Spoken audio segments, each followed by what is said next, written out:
The rocks bit into my knees as I dropped to the ground, lifting my binoculars to scan the valley ahead.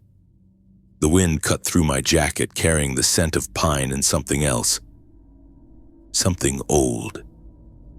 I'd been in Afghanistan long enough to know most of its smells, but this one was different. "Sarge, how much farther?" Campbell asked from behind me, his voice barely audible over the wind. "Just over this ridge," I said, though I couldn't be sure. The maps we'd studied back at base showed nothing but empty mountain terrain where we were headed. When Hall had called me into his office 3 days ago, I'd expected another routine patrol assignment.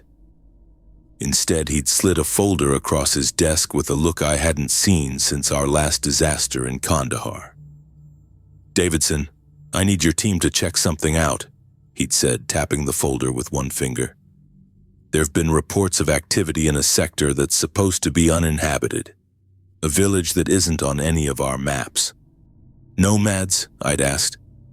"No, permanent structures. Locals in neighboring valleys call it the Ghost Village. Say it appears and disappears." I'd laughed then. "Sir, with respect, sounds like someone's been hitting the hashish." Hall hadn't smiled.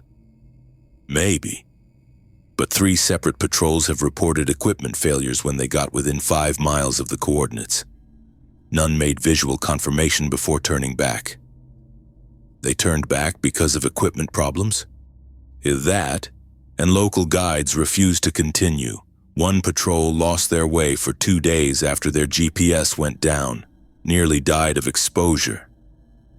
Hall had looked at me over his glasses. "I need someone to actually reach this place, Davidson. See what's there." I'd known then why he picked my team. We had the most experience in the region, and unlike the other squad leaders, I didn't spook easily. Now, as I led Campbell, Wood, Murphy, and May through the rocky pass, I was starting to understand why those other teams had turned back. "Sarge, sat phone's dead," Wood called from behind me. I stopped and turned. "Battery?" "A full charge this morning," Wood said, showing me the device. "Just went black about 2 minutes ago." Murphy pulled out his own phone and checked it. "Mine too." I shrugged it off. "Probably the mountains blocking the signal. Keep moving." 20 minutes later, May jogged up beside me. "GPS is glitching, showing us jumping all over the map." I stopped again and pulled out my own unit. The screen showed our position bouncing between locations miles apart. Then it went black. "Probably just..." I started. "This isn't normal, Sarge," Wood cut in, his voice tight. "First the phones, now GPS. Something's wrong here." "Check your compass," I said, pulling mine from my vest pocket. 5 of us stood in a circle watching our compass needles spin like tops, never settling on north. "Okay, that's weird," I admitted. Campbell looked up at the mountains around us. "Could be mineral deposits in the rock. Iron can mess with compasses." "And sat phones? And GPS?" Wood asked, his voice rising slightly. "Come on." Murphy stepped closer to me. "What are your orders, Sarge?"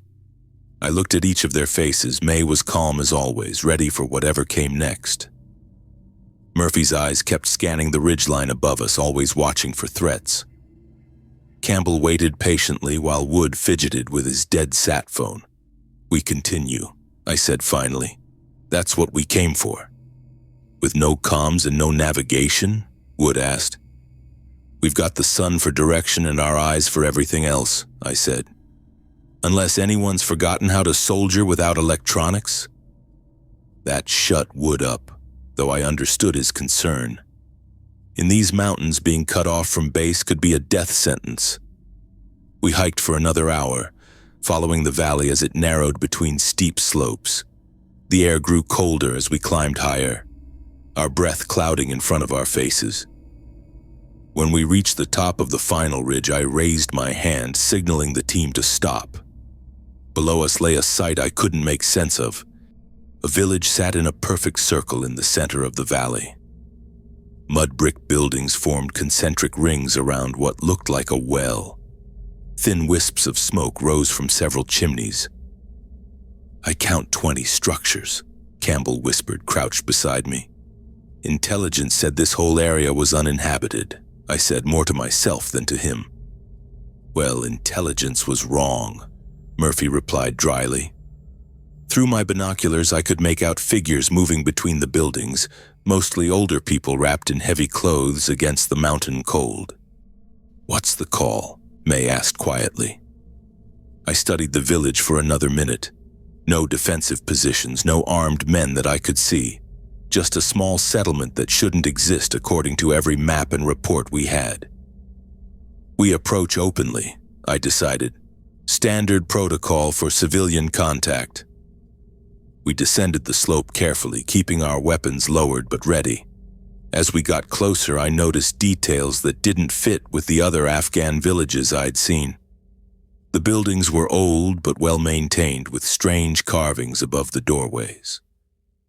The central well had a stone rim worn smooth by generations of use. I was about 50 yards from the first structure when the door of the largest building opened. An old man stepped out and looked directly at us. He wore traditional Afghan clothes but carried himself with unusual confidence for someone suddenly faced with 5 armed soldiers. He raised his hand in greeting and walked toward us at an unhurried pace. Hold position, I told my team, stepping slightly ahead. The old man stopped a respectful distance away. His beard was white against his brown, weathered face, and his eyes were clear and alert. "Welcome," he said in accented but clear English. "We have been waiting for you." That stopped me cold. Waiting for us? He nodded as if armed Americans dropping into his hidden valley was the most natural thing in the world. "I am Maurice Knight," he said. "And you have questions, I think." I glanced back at my team. Murphy had his hand near his weapon. Wood looked like he'd seen a ghost. May and Campbell kept their eyes on the other buildings, watching for movement. "Yes," I said, turning back to the old man. "We have many questions." Maurice led us into a large communal building at the center of the village. The air inside felt warm after the mountain chill, smoky from a small fire that burned in a stone pit. Several older men and women sat in a loose circle on woven rugs, their faces lined with age. I counted 6 of them total. "These are our village elders," Maurice said, gesturing to the group. "They wish to meet you and learn why American soldiers have come to our home." I nodded, taking in the room with a quick sweep. Standard protocol called for caution, but we'd been invited in, and refusing would have been seen as hostile. The building had only 2 exits, the main door we'd entered through and a smaller one on the back wall. Windows were few and small, high up on the stone walls. One woman in particular caught my eye. She looked to be in her 80s, thin and slightly hunched, with a traditional headscarf covering silver hair. Her dark eyes fixed on me with uncomfortable intensity, as if she could read every thought in my head. "That is Phyllis Olson," Maurice said, noticing my attention. "She rarely speaks to outsiders, but her wisdom guides our village in many ways." I gave a respectful nod toward the woman who didn't acknowledge it. "Murphy," I said quietly, "secure the perimeter. Standard watch rotation." Murphy nodded once and headed back outside. "Campbell," I continued, "document everything, photos, notes, the usual." "Got it," Campbell said, already pulling out his field notebook. Maurice gestured to the rugs. "Please sit. Rest your feet. You have traveled far." We sat cross-legged on the rugs, keeping our weapons accessible but not threatening. I positioned myself where I could see both exits. "You have questions about our village," Maurice said. It wasn't a question. "Yes," I answered. "We're here on a peacekeeping mission. We want to understand this area better, learn about your needs, and see if we can help with supplies or medical assistance." The standard line. True enough, but not the whole truth. Command had sent us because satellite imagery showed unusual activity in this valley over the past month. People coming and going at odd hours. Strange light patterns at night.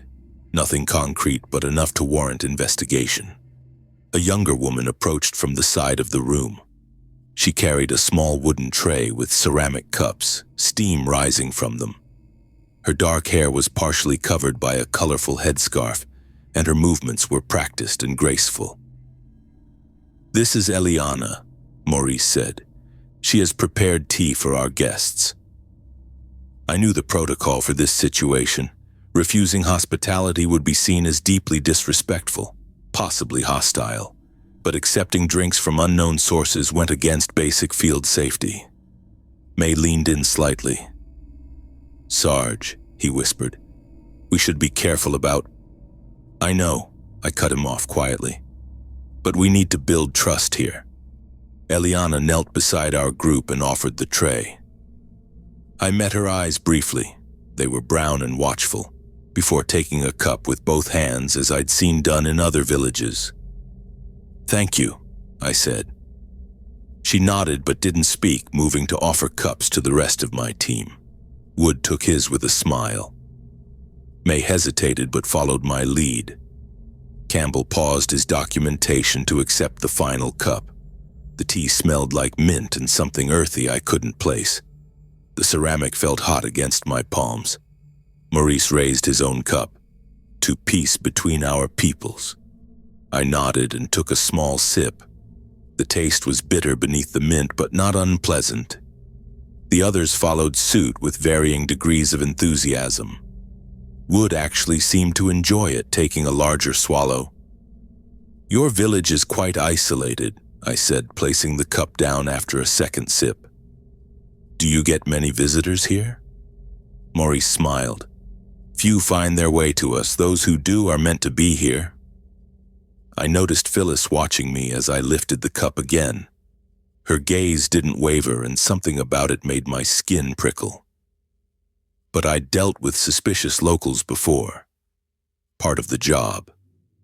We continued talking for several minutes. Basic questions about the village, its history, their needs. Maurice answered openly enough, but I got the sense he was being careful with his words. Something felt off about the whole setup, but I couldn't pin down what. The first hint that something was wrong came when the wooden beams above us seemed to waver, like heat rising from hot pavement. I blinked hard, thinking it was fatigue from the long hike up the mountain. As I was saying, Maurice continued, his voice suddenly sounding far away. "Our village has stood in this valley for—" His words blurred together, becoming indistinct. The room around me started to shift and distort. My training kicked in immediately. "May," I said, my own voice sounding strange to my ears, "something's in the—" But the room was gone.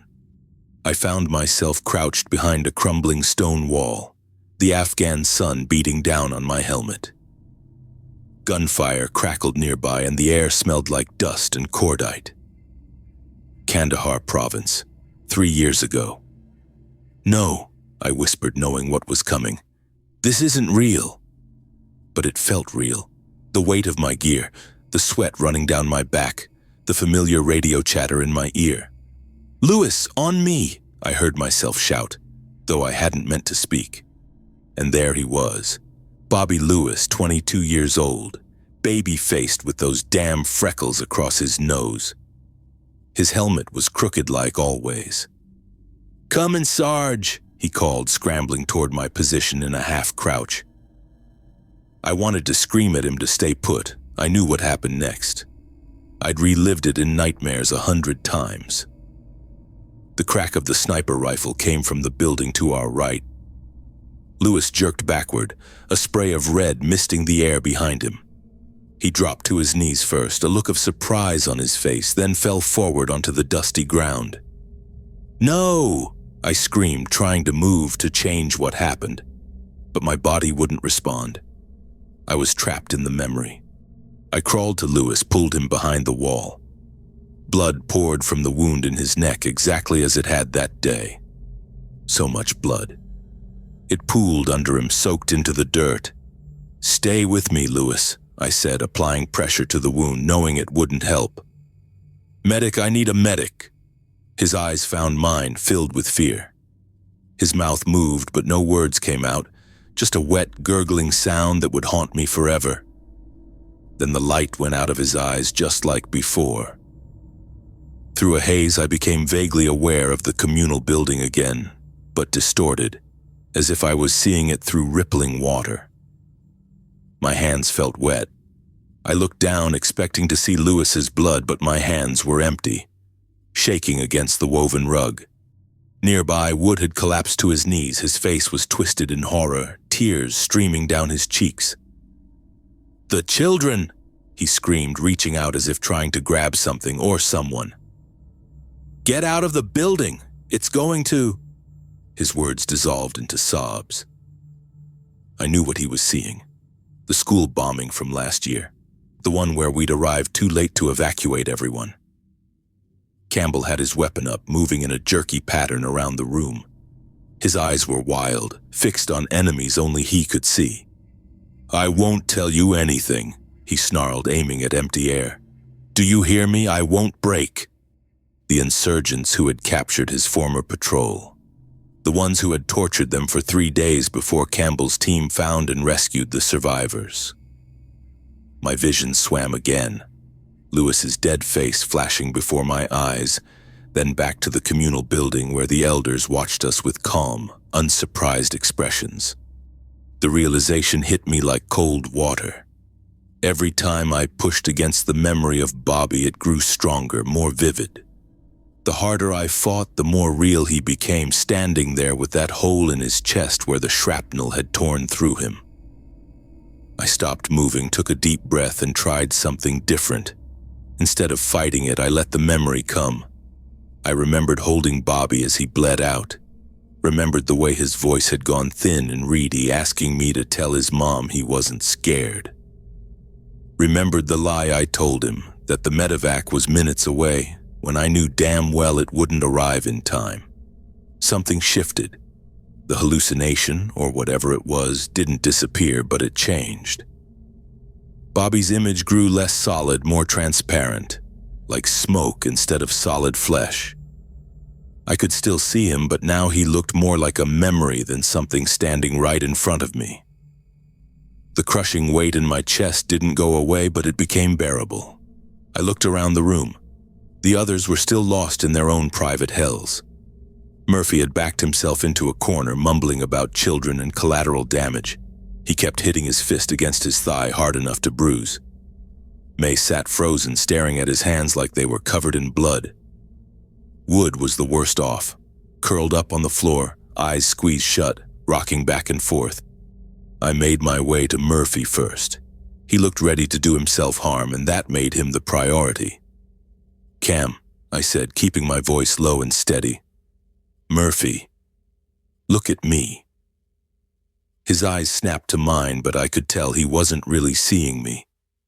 I didn't check the building properly," he whispered. "They were just sleeping, just kids sleeping, and I called it in." I knew what he was seeing. Last year near Kandahar, bad intel, worse communication. Murphy had cleared a building that turned out to have a family inside, not insurgents. The airstrike had been called off at the last second, but he never forgave himself for almost getting them killed.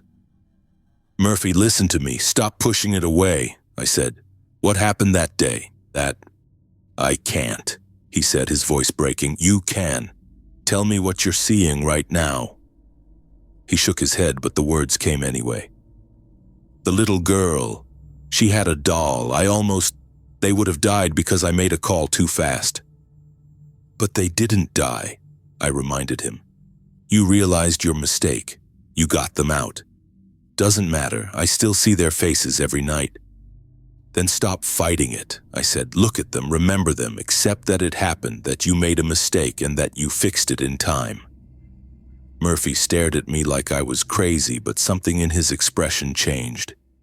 He closed his eyes, took a shuddering breath, and nodded. When he opened them again, he looked around the room, confused. "The kids, they were just here," he said. "Not really here, but yeah, I know. We're all seeing things." I helped him to his feet. "Stay with me. I need to help the others." May was next. The medic was still locked in place, his hands held out in front of him. "Theo," I said, crouching next to him. "What are you seeing?" "Blood. So much blood." His voice sounded hollow. "Jenkins, Williams, that local kid from the marketplace bombing, I couldn't stop the bleeding." "You did everything you could." "Not enough. Never enough." May looked at his hands again. "Some of them died while I was working on them. Right under my hands." I put my hand on his shoulder. "And that's part of being a medic in a war zone. You can't save everyone." "I should have been better," he whispered. "Maybe, maybe not. But fighting the memory isn't helping. Look at them, Theo. Remember their faces. Accept that it happened." May took a deep, shaky breath and nodded. I watched as the tension slowly left his body. His eyes cleared and he looked at me with dawning recognition. "Frankie, what the hell is happening?" "Not sure yet, but I need your help with Wood." Wood was the hardest to reach. When we approached him, he lashed out, nearly catching me with a wild swing. "No, get away, don't touch them," he shouted, eyes still closed tight. May helped me hold him still. "Emmett," I said firmly, "open your eyes." "I can't, they're there, the kids playing soccer when the mortars hit." I knew this memory too. 6 months ago, a playground near our base. Wood had been the first to respond. "I know the soccer field, but you need to look at them." "No," Wood sobbed. "Yes, stop fighting it. Remember their faces. Remember what happened. It wasn't your fault, but it happened and you were there." It took longer with Wood. May and I sat with him as he shook and cried, gradually coaxing him to open his eyes and face what he was seeing. Finally, he looked up, his face wet with tears, but his eyes clear. "It's gone," he whispered. "They're gone." "Not gone," I said. "Just not here. The memory is still with you, but you don't need to be afraid of it." The pattern was clear now. Each of us had been fighting against our worst memories, and that struggle had somehow made them real, or at least seem real. When we stopped fighting and accepted them instead, they lost their power. I helped Wood to his feet, and the four of us stood together in the center of the room. The strange smell I'd noticed earlier was stronger now, sweet and earthy. Incense maybe, or some local herb. "What the hell just happened?" Murphy asked, looking around. Before I could answer, the room seemed to shift and change around us. The walls blurred, then snapped back into focus. We weren't in the same building anymore, or maybe we had never left the first one. We were back in the Communal building where the elders sat in their circle. Maurice and the others watched us with the same calm expressions they'd had before, as if nothing unusual had happened. As if they'd been waiting for us to work through whatever test or trial we'd just experienced. "Your minds are quieter now," Maurice said simply. I looked at my team. All four of us were breathing hard, sweaty and shaken, but standing. Whatever we'd just been through, we'd survived it together. Walter sat across from me, his weathered hands folded in his lap. The flames from the fire pit cast dancing shadows across his face, deepening the wrinkles that mapped his 90 years of life. "Our ancestors found this valley centuries ago," he said, his voice steady despite his age. "They discovered something here, a natural defense unlike any other. The mountains, the air, the plants that grow in these soils. They work together to protect us." I leaned forward, my elbows resting on my knees. "Protect you how, exactly? By turning away those who would do harm?" Walter gestured toward the door where my team waited outside. "Your minds were open when you arrived. The tea helped with that. But the visions, the memories that came to you, those were already inside you, buried deep." The realization clicked. The tea. The strange, earthy taste that lingered at the back of my throat even now. "You drugged us?" Walter shook his head, a small smile on his lips. The herbs only open what is already closed, like unlocking a door. What stands on the other side was always there. Not a test, a defense. Walter's eyes caught the firelight. Those who come with violence in their hearts face their deepest fears, their worst memories. Most turn away. Those who push through, those are the ones we welcome. And if we hadn't pushed through, I asked, you would have left convinced there was nothing here worth finding. Walter spread his hands. No village, no people, just empty mountains. The implication sank in slowly. Are you saying this place, what, disappears? Not physically, Walter pointed to his temple, but from maps, from memories, from the minds of those who seek it. Soon your superiors will forget they sent you here. Reports will be misfiled, coordinates will be wrong. It has always been this way. I wanted to call him crazy, but after what we'd experienced, I couldn't dismiss it so easily. The whole thing sounded impossible, and yet something in me accepted it without question. You should return to your base now, Walter said, standing with surprising grace for his age. Your team has faced their demons. They will need time to understand what happened. Outside, my squad waited in tight formation. Their faces looked different, calmer somehow, but haunted around the edges. No one spoke as we gathered our gear. Maurice, the elder who'd first greeted us, approached with a small cloth bag. For the journey, he said, pressing it into my hand. Tea. It helps with the transition back. I nodded my thanks, tucking the bag into my pocket without comment. The walk down the mountain path felt different than our ascent. The air seemed clearer, the forest less threatening. My team moved in silence, each lost in their own thoughts. Murphy checked his GPS twice, confirming our position with a frown that said the readings made no sense to him. Sarge, Campbell said quietly as we neared the pickup point. What are we reporting? Good question. I pictured trying to explain what happened to Captain Hall, how a village defense system had somehow forced us to relive our worst memories, how T had opened our minds to suggestion, how the place would soon vanish from maps and memory. We report the facts, I said finally. We found a small civilian settlement, no signs of insurgent activity, no threat to operations. Campbell nodded, looking relieved. The chopper ride back to base passed in exhausted silence. My men slept or pretended to while I watched the mountains grow smaller through the window. By the time we touched down at base, I'd convinced myself that the practical approach was best. Keep it simple. Stick to what could be verified. Captain Hall met us on the tarmac, clipboard in hand. Find anything interesting up there, Davidson? He asked. Small village, sir. Peaceful. Elderly population, no young men of fighting age. They offered us tea. Hall raised an eyebrow. Tea? Yes, sir. Seemed like a hospitality thing. He made a note on his clipboard. Coordinates? I rattled them off from memory, though something told me they'd lead nowhere if anyone checked again. I'll have intelligence follow up. Get some rest, Sergeant. Your team looks beat. Thank you, sir. In the weeks that followed, no one mentioned the village again.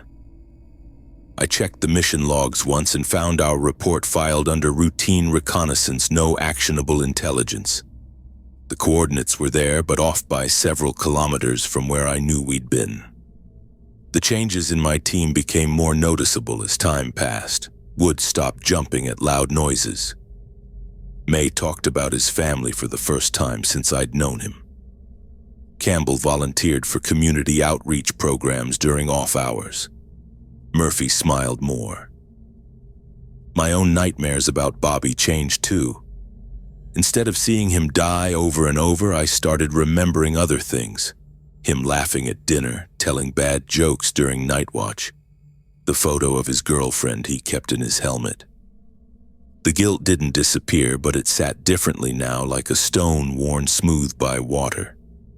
3 months after our mission, I found myself back in the map room, tracing my finger over the area where the village had been. The topographical charts showed only mountains and forest, no structures, no paths, no sign anyone had ever lived there. "Looking for something, Sergeant?" Lieutenant Ramirez asked, passing by with a coffee mug. "Just checking terrain for the next patrol route," I lied. "Good area up there, empty though." He pointed to the exact spot where we'd found the village. "Nothing but trees for miles." I nodded and folded the map away. As my military career continued, I carried the lesson of that village with me through 2 more deployments and countless missions. The understanding that facing pain head-on, not burying it or running from it, was the only real path forward. I shared this with soldiers under my command, though never the full story of where I'd learned it. Sometimes at night, I'd take out the small cloth bag Maurice had given me, now empty of tea but still carrying its earthy scent, a reminder of a place that existed only in the memories of those who'd passed its test. A ghost village that had taught me more about healing than any psych evaluation or therapy session ever could. The nightmares about Bobby never completely stopped, but they no longer had power over me. I'd faced him, spoken to him in that valley, and somehow, that had made all the difference.